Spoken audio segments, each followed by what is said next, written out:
Welcome, foolish mortals, to another episode of the HitchHiking Hosts Show.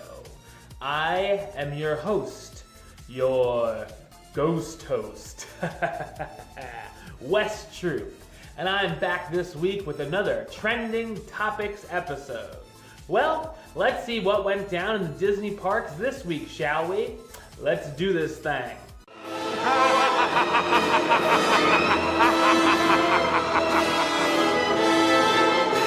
Okay, this week Disney surprised fans by announcing that the park's nighttime castle projection show, Celebrate the Magic, would be ending its 4-year run on November 3rd, 2016. But, and there's always a big but, replacing it the very next day will be Once Upon a Time, a brand new castle projection show featuring characters from Beauty and the Beast, Cinderella, Peter Pan, Alice in Wonderland, and the many adventures of Winnie the Pooh, among others, I am sure. So, new castle show coming at the end of this week. Pretty cool, in my opinion. And I'm sure I'll talk about it a little more next week, what it's like and stuff like that compared to Celebrate the Magic. I enjoy these castle projection shows. I think I talked about this a few weeks ago when we were talking about the Star Wars projection show and the Jingle Ball, Jingle Bam, whatever it's called. Yeah, I think they're fine, especially because at least at the Magic Kingdom, it's 15 minutes before the fireworks. So you're going to get there early anyway to get your spot for the fireworks so you can see the big tree instead of fireworks like I always do. Somehow I have to find a new spot. But anyway, somehow I get a great view of the trees and not the fireworks. But anyway, so yeah, I'm looking forward to seeing this new show. I have no problem with the castle projection shows. I think they're cool. I remember seeing the first one in 2011, and then then that one, and my last trip, 2014, Celebrate the Magic. So I'm interested in seeing a new one. I think it's good to spice things up a little bit with the things that are easy enough to update like that. I think it's perfectly fine. So we shall see what Once Upon a Time brings. Also at the Magic Kingdom, Nick Wilde and Judy Hopps made their Magic Kingdom debut earlier in the year as part of the Move It, Shake It, Dance and Play It street party at the Magic Kingdom. But unfortunately, the popular characters have not been available for official meet and greets. However, it was confirmed this week that these Zootopia favorites will begin meeting guests for the first time at Walt Disney World during the upcoming Mickey's Very Merry Christmas Party event. It's unknown if the characters will be meeting after the party or if it will just be a party exclusive. Much like you can meet, Santa Jack at the party, but not ever other than the party. You can meet Jack Skellington at the Halloween party and Sally, but not just normal day in the middle of August or anything like that. So, yeah, I'm shocked the Zootopia characters haven't had a meet and greet yet, because Moana characters are going to be having a meet and greet soon before you know it. So you think they would have had the Zootopia characters out in March when the movie came out. I know those on the other coast at Disneyland have been meeting Nick Wilde and Judy Hopps, because I see the pictures all over my Instagrams. Yeah, I mean, it's about time is what I'm going to say. Because I love Zootopia, lots of people love Zootopia, so I'm glad to see that Nick Wilde and Judy Hopps will be having a meet and greet. Hopefully it will extend beyond the Christmas party, and they'll have a meet and greet for them somewhere, Hollywood Studios, wherever, because it's long overdue. Now we're going to park hop. We're going to head over to Epcot, because it was announced that there will be an expanded food kiosks at this year's Holidays Around the World seasonal event, which kicks off November 25th. Much like the Food and Wine Festival and Flower and Garden Festival, there will be kiosks open around World Showcase where you'll be able to purchase some delectable delights. Now, there won't be as many as for the Food and Wine Festival, but they know the food kiosks are working. They give them more money. People like the food kiosks. So that's why they expanded it a few years ago with the outdoor kitchens for the food and wine, or the Flower and Garden Festival. And now they're going to do the same for the our holidays around the world. I think it's fine. I mean, I love the food kitchens and stuff. So these food kiosks will be around certain portions of World Showcase in the certain countries. I'm sure they'll have it on the guide maps for the holidays around the world attraction. So if you're going, they are holiday inspired, obviously, the food choices. So if you're going, just know that that is going to be open for your pleasure. We're gonna park hop over again to PizzeRizzo. Well, no, that's what we're talking about. Park hop to Disney's Hollywood Studios with PizzeRizzo. The newly reinvented restaurant in the Muppets Courtyard area has now an official opening date. November 18th, it will be open for business. The quick service restaurant, formerly known as Pizza Planet, will obviously serve pizza, as well as a few other menu items. I expect it to be a lot similar to the Pizza Planet menu. I'm not sure if Pizza Planet will be reopening when Toy Story Land opens. I sort of have a hunch that might happen, but the fact that they're making another pizza place, maybe not. I don't know, it's all speculation right now. It would go well with the Toy Story Land, that they're just gonna move it, but I don't know. But either way, I like the idea of PizzeRizzo. I like the expanded little Muppets area.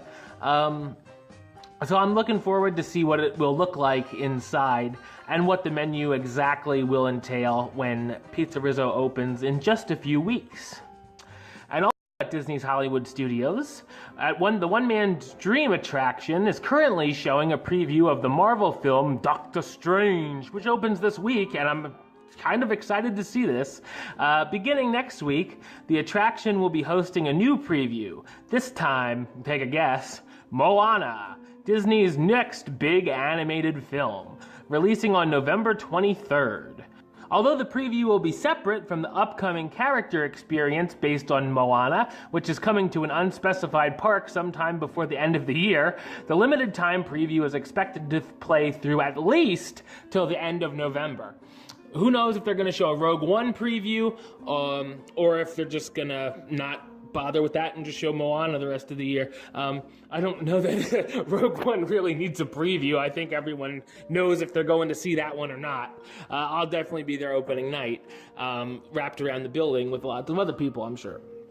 So, yeah, I just assumed this was coming. It's already over at Disney's California Adventure, so might as well be showing a Moana preview as well.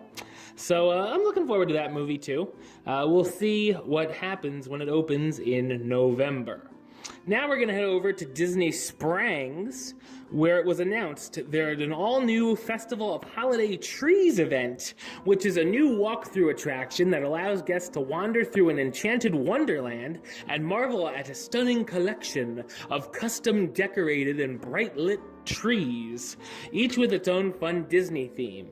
Guests will begin their walkthrough experience near the fountain outside of Once Upon a Toy in the marketplace, and from there will be able to stroll along a pathway that will allow them to check out exquisitely detailed trees inspired by classic Disney films including Mulan, Dumbo, and even the upcoming feature, Moana. God, they're really promoting this baby.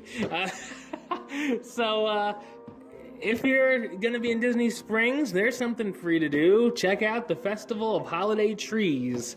And, yeah, because why not? All right. All right. Also over at Disney Springs, guests visiting the Aristocrepes kiosk at Disney Springs will find a few new options in the coming days, including popcorn, Mickey pretzels, chips, and beverages. However, just a few days after expanding the menu, the dining location will switch to a seasonal operation beginning on Friday, November 11th. If you have a crepe craving, there's always nearby Amoretti's Patisserie in the town center area of Disney Springs, which is now serving a mixture of savory and sweet crepes, but that also was switched to its own reduced schedule. I don't think it's anything really to worry about. I saw posts saying, what's going on with Disney Springs? Is Disney Springs going to close? No, it's not going to close. Just, I guess maybe some stores aren't as popular as others. Some food places may not be as popular as others. So they're just going to wind down the hours a little bit. It's all experimental, really, with Disney Springs, because it's all new. And, some stuff might be a hit, some stuff might not be. That's how everything goes, right? So, just know if you're looking for crepes, that your schedule will be reduced to find them. All right, and now we're gonna sell out and go over to Universal.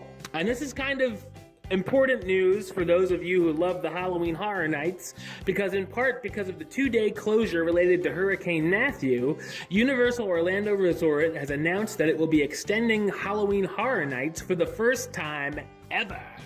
After October 31st, this event will be back for 2 last screams on Friday, November 4th and Saturday, November 5th, nearly a week after the event was originally scheduled to close. During these 2 bonus nights, the park will operate as usual, with all the haunted houses and scare zones open, and there will be no changes to any of the park's show times during these extended event nights.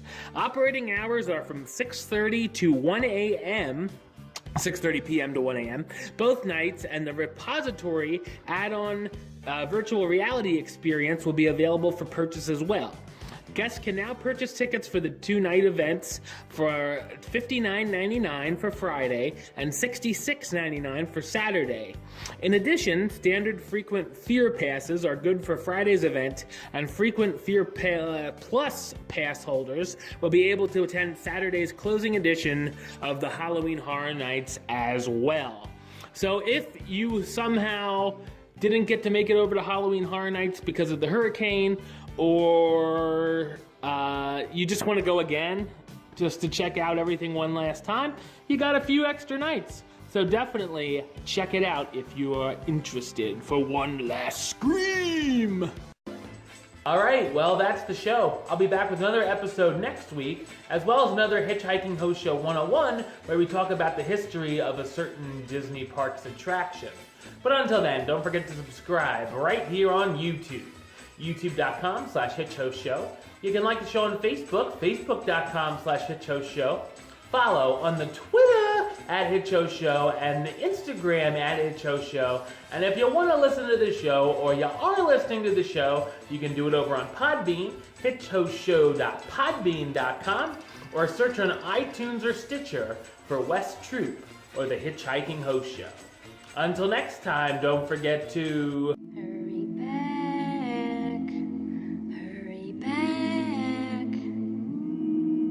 for the next episode. See ya.